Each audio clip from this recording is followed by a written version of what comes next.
Hi, I'm Riley Desai. I'm a freshman from the class of 2020, and I want to be a part of student government for a lot of reasons. And one of them being that the student government is a lot of the communication between the students and the faculty, the staff, and the higher administration of the school. And I think that's a really important role, and it has the potential to do a lot. My platform is built on three pretty big buzzwords, I would say: dynamic, innovative, and accessible. Dynamic because I don't want Yale and US to be pigeonholed as one university or one college, but instead be able to take on a lot of different roles, especially in Singapore and globally. Innovative because we are a new college, and I think that there's so much that we still have to do. We can really push the envelope, and we really set the bar for other liberal arts colleges in Southeast Asia. And lastly, accessible. I think it's really important to be transparent, and in a bureaucratic kind of governing body like this, I think sometimes there is the tendency to not be transparent, and it can really close off the communication to students and not be as effective as we would like it to. So hopefully I can help facilitate those things, and I really look forward to working with all of you. Thank you. I am Shardul Sapkota from class of 2020, and it's a huge privilege for me to be here, particularly in this platform, coming from Nepal, a country that is as small as a tiny dot in this vast world, yet its fame stretches across the globe for being a beautiful country. And to be in this land, Singapore, which is almost as 211 times smaller than Nepal, yet is a global pioneer for development. And to be in this campus, which stretches a mere 9 acres of land, yet has a so diverse community that almost anyone can feel themselves at home. I find myself in this intersection of traits that Nepal, Singapore, and Yale and US share in common. That numbers are just sheer numbers, that size is a relative term, that Nepal for me is not a small country, nor Singapore for most of you.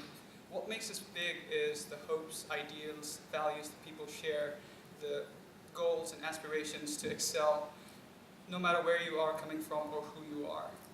So I stand before you all, or sit before you all, to proclaim that we're in a place working very hard, believing that dreams can come true for all of us.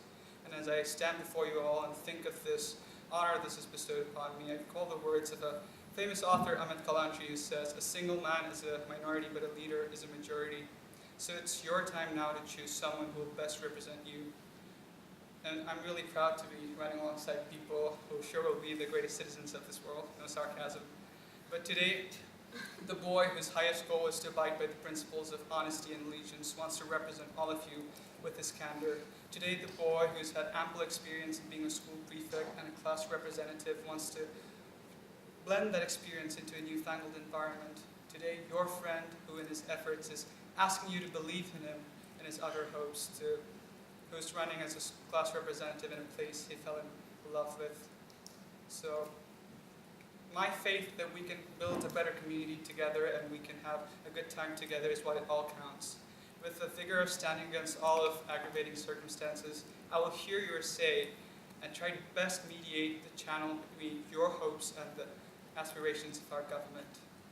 And I read an article in the New York Times magazine not too long ago, and it talked about neurological and genetic research about how animals like chimps, orcas, and elephants possess self-awareness, self-determination, and a sense of both past and future.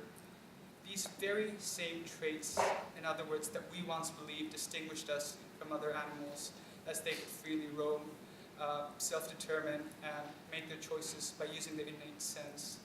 Today, my friends, I ask you to forget our encounters, to overlook our friendship.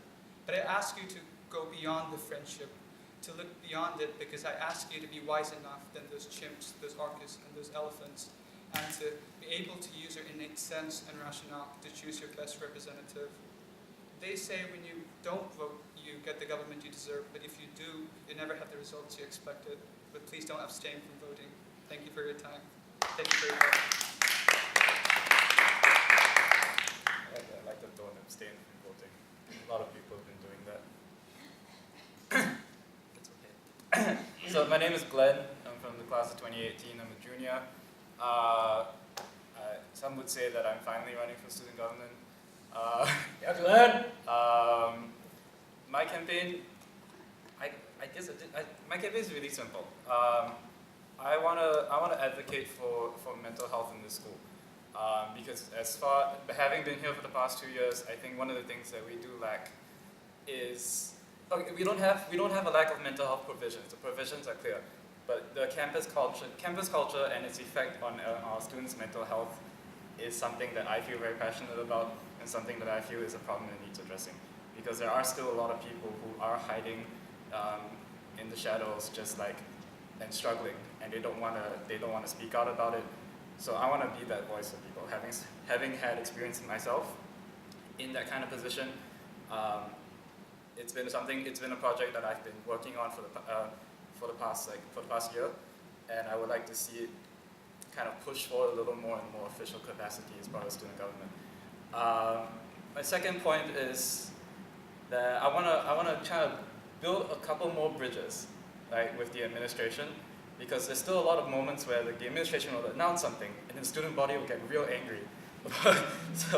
And I think part of that is just because there's this gap in understanding that's still present, and I would like to be able to help to be a voice to kind of reduce those kinds of misunderstandings. And lastly, I feel like as a student government, I feel like we do need to be a little bit more proactive in things. As a student government, it seems only right that if you are in the know of what goes on at any point in time in the school as well, not only just among the students, but also among the faculty, the staff, sometimes even the administration if they let you. Because it is your responsibility to be that bridge between students and everybody else in the school. And if we're not proactive about it, then we keep getting caught by surprise. And it's not a very nice feeling. It would be great to try and eradicate that. That's about it. I'm Michael, class of 2020. Going off of what Glenn said, I worked at the Ohio Department of Mental Health and Addiction Services, and the huge thing that we did was just partnerships in their home culture. It's very different from a college community to be out in the city, but there are similar traits that you share with each mental health patient. They really need somebody that's close to them to hold their hand. Just be welcoming, be a welcome voice, and making sure it's not societally shut. So that's a great point that you brought up. Besides that, the bridge between faculty and their agenda versus the agenda of the students and what we want to know is lacking. I was just talking to upperclassmen today. So I asked them, what do you want from a student government? And then what should the normal populace want? And a lot of the answers were just tell us what you're doing and be able to communicate effectively what happens in administration. Because a lot of the times, like Latin honors, it happens, and then we're just kind of left a little bit confused upon what is going down. So it would be very easy to, I don't know, make a Facebook post or something, what administration says, and then be like, oh, that's really vague in your language that you used. And like, do you want to clear that up? And if they say no, it's like, oh, maybe we should have a further discussion about that. So yeah, communication, talk about issues that are shunned, Yale US and Brigham Soleil. And then just be reasonable, be rational, treat each issue with a new perspective.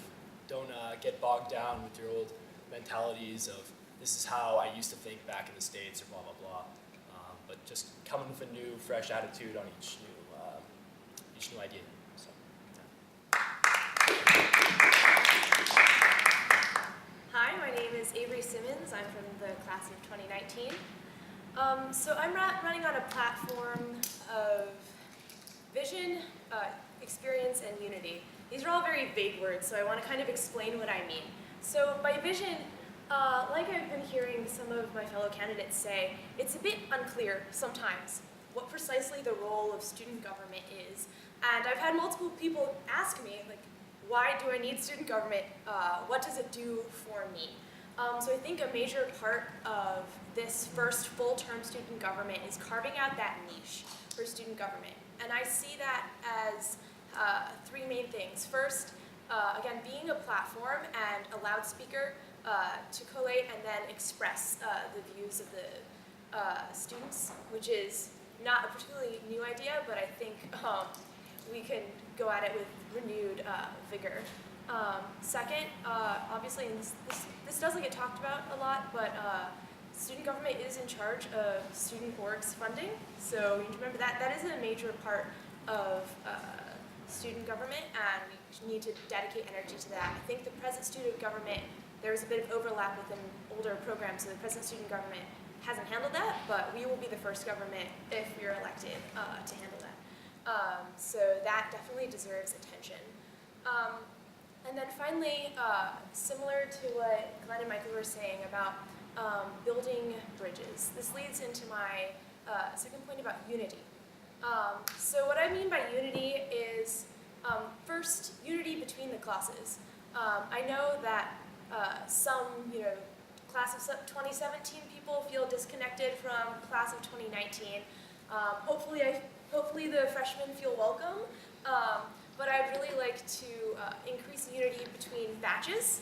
Also try and increase the unity between Singaporeans and internationals, because the fact is there is sometimes a divide, and that shouldn't be the case. And I think student government is somewhere where people from all of these disparate communities can really come together to express their opinions. And it's good to see a variety of candidates here related to that. And then finally, as Ren and Michael were saying, unity between the students and the faculty and staff. And I absolutely agree that we should continue to build connections with the faculty and staff. And I think, there's been criticism that there have been a lack of those connections. But this student government is very, very young. It's only existed for, 6 months? A little bit more. So I think these are the kind of institution-building things that we can continue to work on. And Yale and US is in a transition period. Class of 2017, class of 2018, they were the pioneer generation. And they were innovative and burnt themselves out, doing incredible things and building the school from the ground up. But now, as my class came in, the class of 2020 came in, we're still pioneers, but we're getting into more of a stable state, right? So I think the student government should focus on stability.